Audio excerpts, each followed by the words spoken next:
členy? K čemu jsou? Můžou se vynechat? Jak se používají? Takový zmatek. Na všech úrovních studenti mívají s tímto problém. Proto vítejte v chytré angličtině, já se beru svoje chytré brýle a dneska se dozvíme, jak to s těmi členy tedy je. Budu mluvit velmi rychle, protože to je video a můžete se na něj podívat zas a znova. OK. Členy. Máme nějaký neurčitý, nějaký určitý. Ten neurčitý je nebo n a ten určitý je the. To je asi tak všechno, co mají společného, že jsou to členy a že se dávají předpodstatná jména. Jinak bychom o nich měli uvažovat zvlášť. Hned vysvětlím proč. Protože takzvaný neurčitý člen, se dá vlastně přeložit. Znamená to nějaký jeden. Nějaký neurčitý. Takže nějaký jeden. OK, co to v praxi znamená? Nějaký. To znamená, že ten člověk, se kterým mluvíte, posluchač, neví, o jakou konkrétní věc se jedná. Pro mě jako posluchače je to nějaký. Je? Takže vy mi řeknete I have a car. I have a car.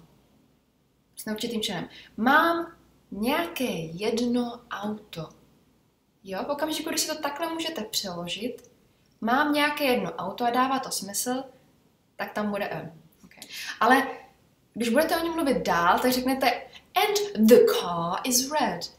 A to auto je červené. Já jako posluchač už vím, o jakém autě se hovoří. Hovoří se o tom autě, které máte vy, takže to pro mě už není nějaké jedno neurčité auto na světě.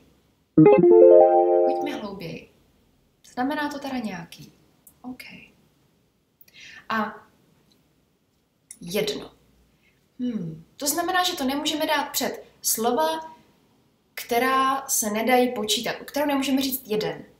Taková slova jsou například všechno, co je tekuté, sypké. Okay? Takže třeba coffee. I have coffee in my mug. Mám kávu ve svém hrnku. There is a glass of water. Jo? Sklenice vody. Ne nějaké jedné vody. To nejde říct, nemůžu říct jedna voda, ok? Testuje se toto na věci jako coffee, tea, water, oil, milk, sugar, sand, písek například, ok? Nemůžu tam před věci, které nemůžu spočítat, protože znamená nějaký jeden. Další věc. A n. Angličané si chtěli trošičku usnadnit výslovnost a z toho důvodu tam, kde začíná to slovo výslovnosti samohláskou, tak se dává n. Ty členy totiž většinou neslyšíte, protože se polikají, protože prostě jsou přímo napláclé na tom slově, jo? To znamená, řekneme I have a car. Slyšíte se to Asi ne. Možná proto si tolik studenti myslí, že se těch členů můžou vyhnout. Nemůžou. Zpátky. Proto mám n, když to začíná samohláskou. Proto řeknu an umbrella. Jo, aby jsme to mohli plnout, protože říkat umbrella nebude být bad. Okay. Takže řekneme an umbrella. Zní to jako jedno slovo. Okay? Fajn. Proč se nemůžu toho členu zbavit? Proč se nemůžu toho členu zbavit? Protože například vezmeme slovíčko pít. Drink. I like to drink some tea. Thank you. Ale co když řeknu a drink? Let's go for a drink. A non-alcoholic drink. A non-alcoholic drink, jo? Vidíme, a drink je nápoj. Let's go for a drink. Pojďme na skleničku, jo? Pojďme na nápoj. Divný, ale česky říkám pojďme na skleničku. OK, takže to vidíte. Když je tam a drink, tak je to podstatné jméno. Když je to jenom drink, tak je to sloveso. Aha, that changes everything. To mění kompletně všechno. OK? Fajn. Tak, pojďme přemýšlet dál. Ale co když chci říct nějakou vodu? Nemůžu říct který znamená nějaký jeden, protože jeden a nemůžu říct jedna voda, tak jak to obejdu? Tím slovíčkem some. I would like some coffee, thank you. There is some water in my glass. OK, posuneme se dál. The znamená, že mluvím o něčem určitém. a také se dá přeložit. The je ten, ta, to, ty. OK? Bez rozdílu na to, co řeknu potom, jestli to je množné nebo jednotné číslo. To znamená, že můžu říct the dogs, protože to má ten, ta, to, ty. Vidíte, jak to nemá nic společného s tím prakticky, jo? Můžu to dát před water. The water in my glass. Ta voda v mé skleničce. OK, proč ne? Já mluvím o nějaké určité vodě, to můžu říct. OK? Fajn.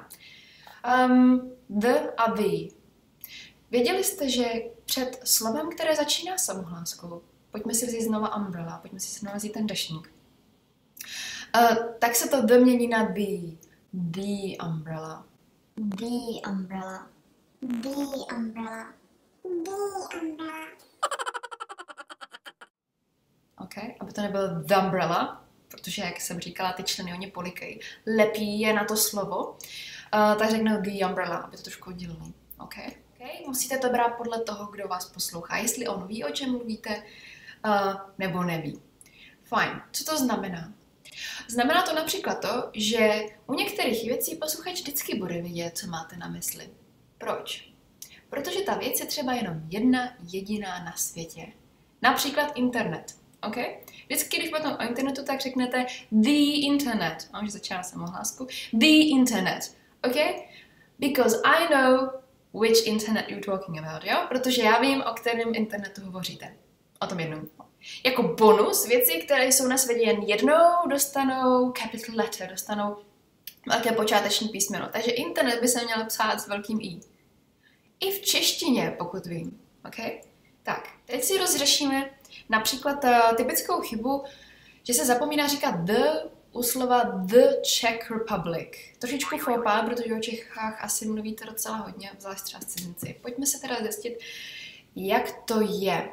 Když budete mluvit o jakékoliv republice, jenom prostě o pojmu republika, na světě je republik spousta, tak to bude s malým r, na tom není nic unikátního, OK? A když budete mluvit o nějaké jedné republice, budete chtít třeba definovat republiku, tak řeknete a republic is bleh. Jo? Republika je, ale si to nadefinujete. Mluvíte nějak prostě mluvíte všeobecně jakékoliv nějaké jedné republice. Malé r. Budete-li ale mluvit o té republice české, ta už je jenom jedna. OK? To znamená, že kdykoliv budete mluvit o České republice, posluchač ví, o které, proto dostane the. Ta republika. Česká dostane ještě přízvisko. Takže Česká republika se skládá ze dvou slov. A jak jsem říkala, protože je unikátní, je jenom jedné na světě, tak bude mít big capital letters. Okay? Bude mít capital letters, bude mít velké počáteční písmeno. To znamená, že bude mít velké C a velké R. Budete mluvit o Německu? Germany? Nebude tam žádné to. Nebude to Německo. Proč bych ho určovala? To je přeci jméno. Jo? Říká se jenom Germany, France. OK? Fine. Pojďme udělat ještě jeden příklad. Například, here in Olomouc there are 2 universities. Tady v Olomouci jsou 2 univerzity. OK? Jsou 2 univerzity. Bude s malým U. Jenom tak označuji, jsou tady univerzity. Fajn. Ale Palackého univerzita je na světě jen jedna. OK? Najednou budeme mít Olomouc, budeme mít přízvisko Palacký a dostane The Palacký University. Palacký s velkým P, University s velkým U. By the way, FYI,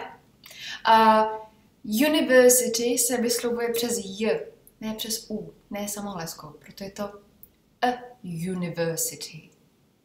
Jo, je to podle, oni si chtějí usnadnit výslovnost. OK? A university. A uniform. OK? Fajn. Tak doufám, že jsem vám rozřešila nějaké základní otázky o členech.